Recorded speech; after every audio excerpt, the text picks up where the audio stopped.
Welcome to Segment 4, MyLeap Overview and Process for Tailoring. My name is Judy Fridline and I'm a Regional School Health Coordinator.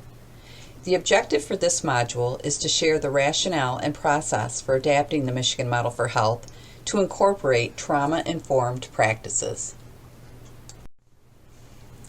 We want to share a little about the rationale and process for the MyLeap project, the Michigan Model for Health Learning to Enhance and Adapt for Prevention.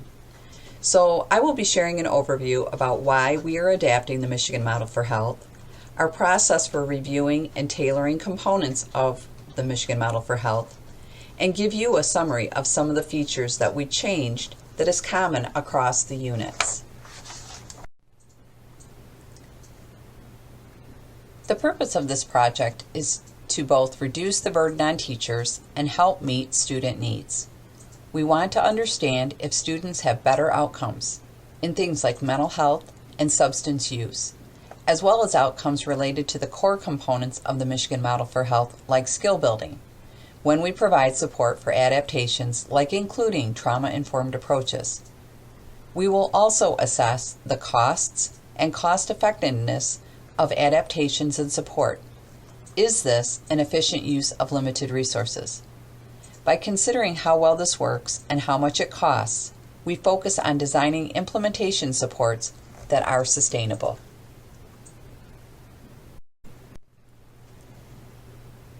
In this slide, we look at what MyLeap and the whole school, whole community, whole child model have in common.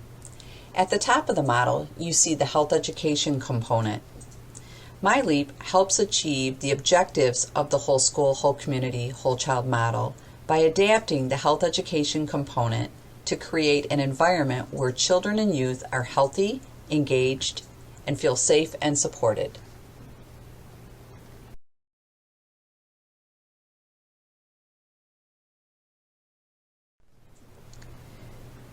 So we ask the question, why adapt the Michigan Model for Health?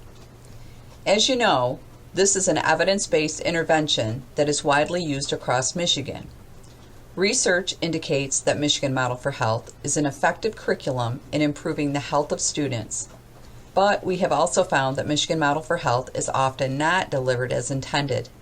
This selective or inconsistent delivery is not unique to the Michigan Model for Health curriculum, and in fact is common with many interventions.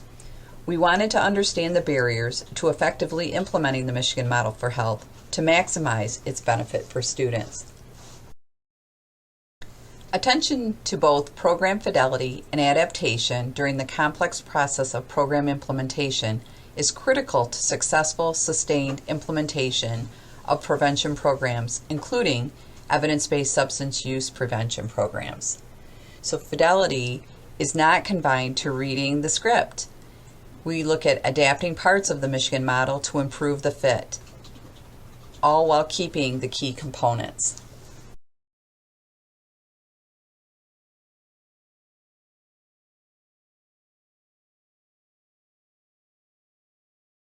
I will share an example from Unit 1, Lesson 1, Keeping the Key Components but Adapting for Trauma.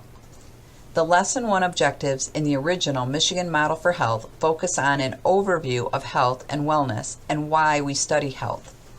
In our adapted Michigan Model for Health lesson, we included an objective to establish classroom norms and expectations consistent with trauma-informed approaches. In this slide, we look at an example of a health class charter, which is an option for teachers to set foundational expectations of having a supportive environment.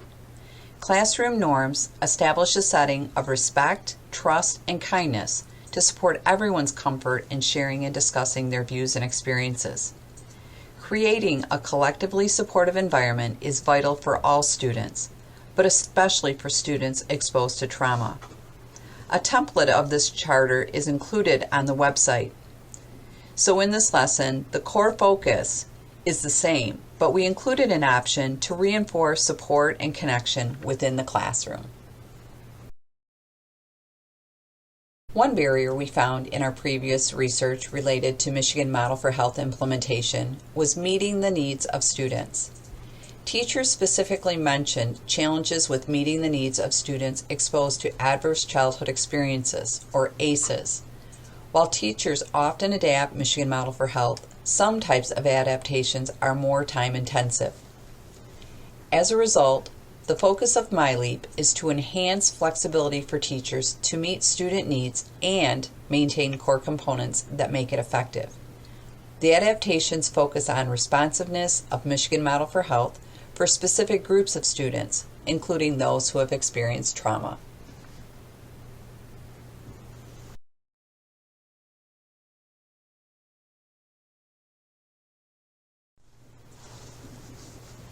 Fidelity and adaptation can coexist.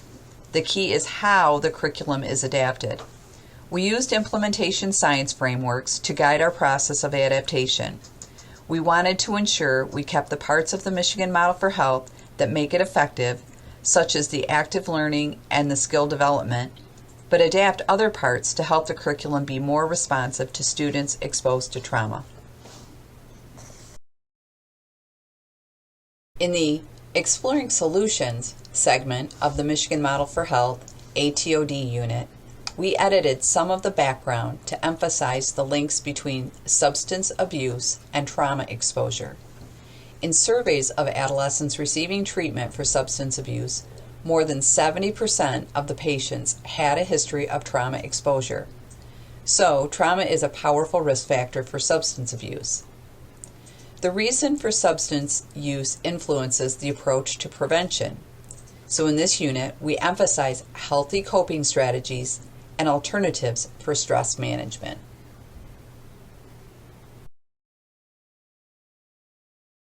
So again, looking at how was Michigan Model for Health adapted. We did this by forming an advisory group of health teachers, administrators, and health coordinators who met with the research team. This advisory group guided the discussion around what we needed to keep and what we could adapt. We also had expert input from faculty at the University of Michigan School of Social Work, who provide a certificate program in trauma-informed approaches.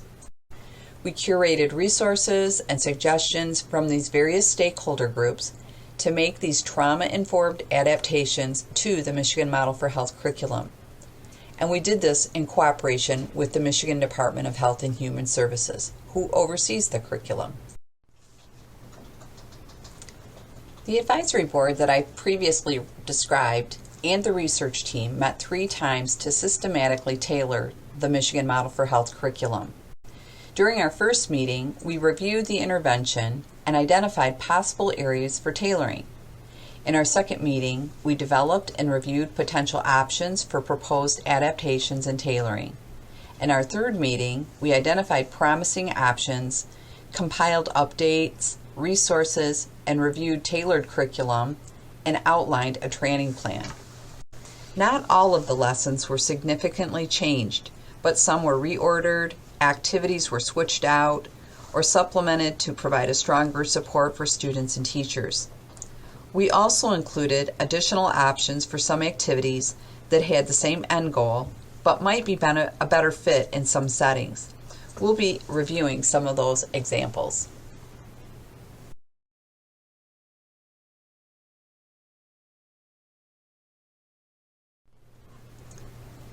Now let's take a look at the components.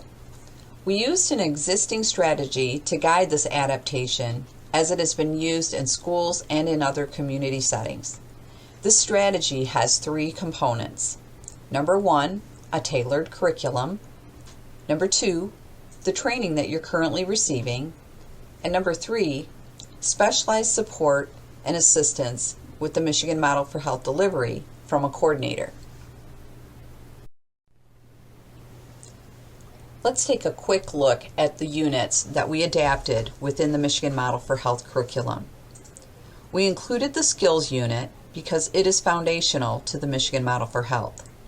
It's the unit which is essential to teaching all other units and sets the stage for skills building throughout all lessons.